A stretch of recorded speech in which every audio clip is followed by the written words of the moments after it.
pembelajarannya tema berapa? Tema 8, subtema 1. Subtema 1. Kelas 5 ya? Kelas 5A. Kelas 5. Boleh disebutkan tujuan pembelajaran? Untuk subtema 1 ini tujuan pembelajarannya adalah melalui kegiatan mengamati dan diskusi, siswa mampu menyebutkan peristiwa-peristiwa penting atau tindakan pada teks non-fiksi dengan benar. Pintar sekali ya. Oke, setelah tujuan yang Ibu sampaikan, kira-kira pengembangan apa yang hendak dicapai di dalam pembelajaran? Pengembangannya, siswa diminta untuk melakukan literasi. Pengembangan ya kan? Ya, Pengembangan literasi selama 15 menit dengan membaca sebuah teks non-fiksi secara bergantian dari satu siswa ke siswa lain. Kemudian siswa diberikan beberapa kelompok untuk berdiskusi, mengurutkan peristiwa-peristiwa yang terdapat dalam teks. Kemudian siswa diminta untuk mempresentasikan hasil diskusinya. Baik, setelah Ibu melakukan area pengembangan tadi, kira-kira strategi apa yang akan Ibu siapkan nanti di kelas? Strategi itu. Ya, seperti kelompok ya? Ya, melalui berkelompok, Ya, karena berkelompok, berkelompok. Kemudian dia menyampaikan hasil diskusi kelompoknya di depan kelas gitu ya. di depan kelas. Kemudian mereka bertanya jawab dengan kelompok satu dan kelompok lainnya. Oke, terima kasih Bu. Besok saya izinkan saya observasi di dalam kelas ya, Baik, berdasarkan apa yang telah Ibu sampaikan. baik Pak. Oke, terima kasih. Besok saya akan masuk di kelas dulu untuk observasi. Terima kasih Bu, selamat pagi.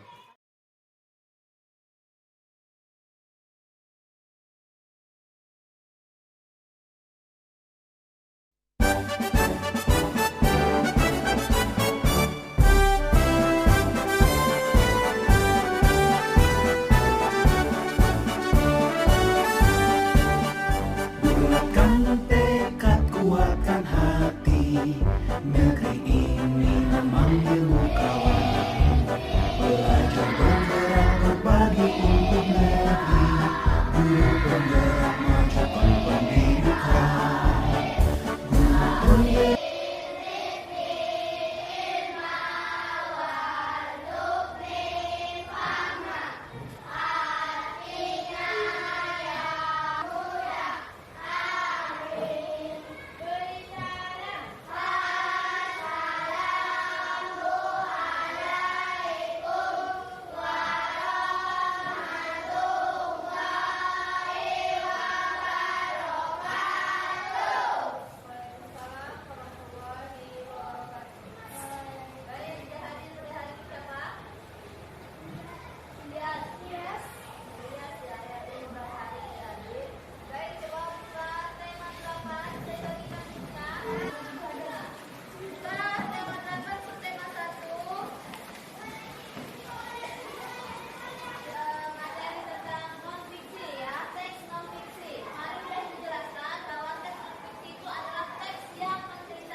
Bogoro rela berjalan sejauh 15 km. Beto Amak Bari Kota Bau-Bau, Sulawesi Tenggara sulit mencari untuk mendapatkan air bersih.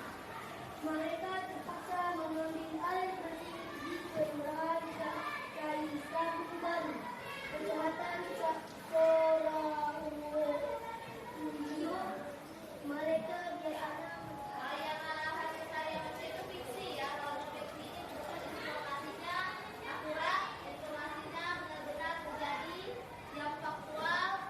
yang ada nilai-nilai edukasinya di situ. Nah, di sini kita bisa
pikiran tadi.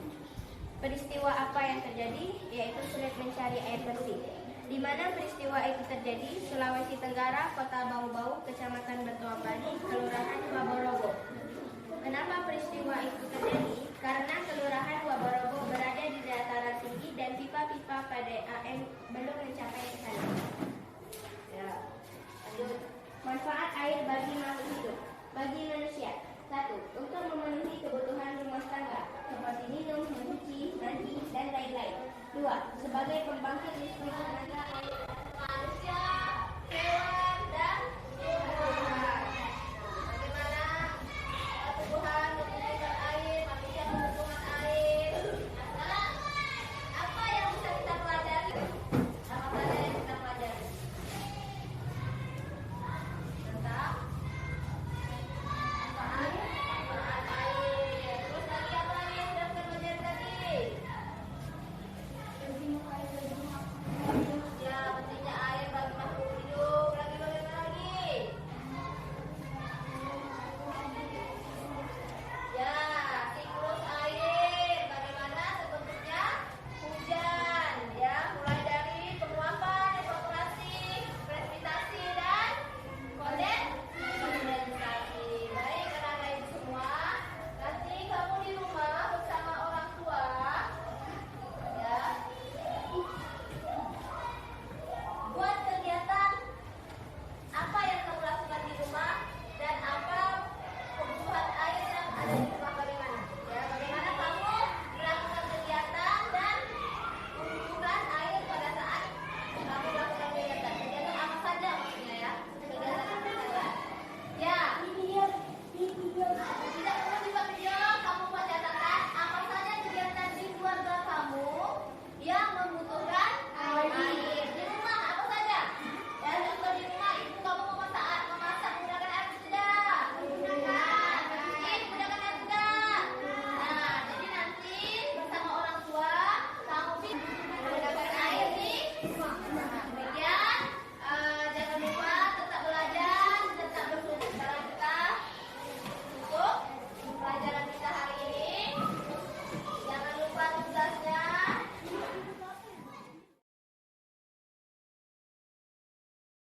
Seperti yang telah kita rencanakan kemarin, ada pra-observasi, kegiatan observasi. Kali ini kita masuk ke tahap pasca observasi yang telah saya lakukan di kelas BUE dengan mata pelajaran tema 6, tema 8, maaf, sub tema 1 ya, di kelas 5. Semalam saya sudah melihat BUE melakukan kegiatan pembelajaran. Itu sangat menarik sekali. Ada beberapa hal yang ingin saya tanyakan. Menurut Ibu, apakah pembelajaran atau hal baik apa yang Ibu lihat di dalam pembelajaran yang sudah Ibu lakukan di kelas? Baik, terima kasih Pak Tommy. Yang sudah saya pelajari di kelas, hal baiknya adalah anak-anak itu dia lebih bersemangat belajar jika kita sewaktu belajar anak-anak kita buat dalam bentuk berkelompok-kelompok. Jadi mereka bisa bekerja sama dengan rekan di kelompoknya. Jadi bisa ada berbagi pendapat seperti itu. Jadi anak-anak itu lebih berantusias lah dia. Baik. Menurut Ibu, apakah murid tadi antusias atau ada yang tidak fokuskah di dalam kelas? Ya, di dalam kelompok itu kan ada beberapa orang. Jadi ada sebagian yang mengerjakan tugas, ada sebagian yang mereka tidak fokus dan mungkin mereka lebih banyak bermain karena materi yang harus dikerjakan itu dikerjakan oleh sebagian rekannya.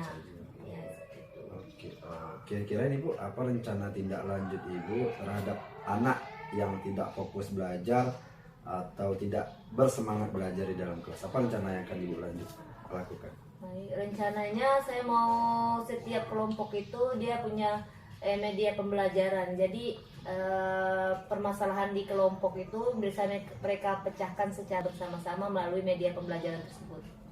Oke, terima kasih Bu. Mudah-mudahan di pembelajaran berikutnya anak-anak lebih antusias lagi, lebih bersemangat lagi dalam